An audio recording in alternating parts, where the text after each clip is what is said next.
Uslan, pero wala niya po tabubalik sa basic. Supposed to be, sa diyang pagmanasig na pag-usap, pagdoon na tuspulong, asa morning revival, muta ni magtulod na to, nga mudoon ta basa sa pulong sa Ginoo.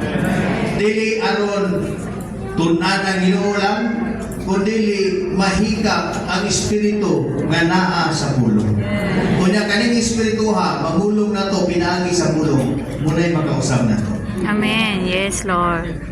Amin mga igsoon. Amen. Manang usay, manang mapanti na tao, pinatanig na yung muni revival. Pero sa tinuray lang, wala po ta ma-revive.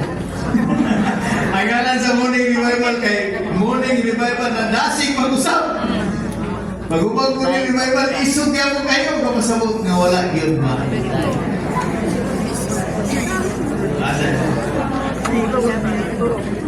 Ingo si Madre Prophet sa within 2 minutes, ma-revive.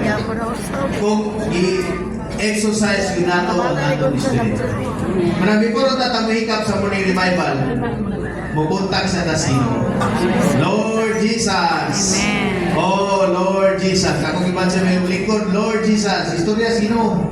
Istorya. Istorya sino? Makikistoryahan na eh. Isang kabilalang na panahon. Samot na, kaya katrabaho ta, busy.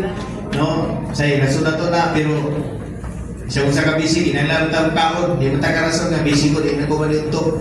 Busy ko, di na ko mamahaw. Kaya huwag mo na sige mo haton, mapukos na ka.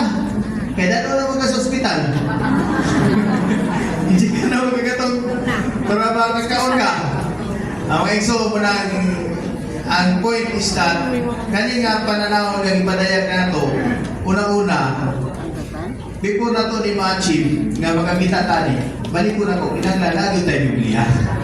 Nalagyo tayo panahon nga muduol po sa pulong mga igsoon.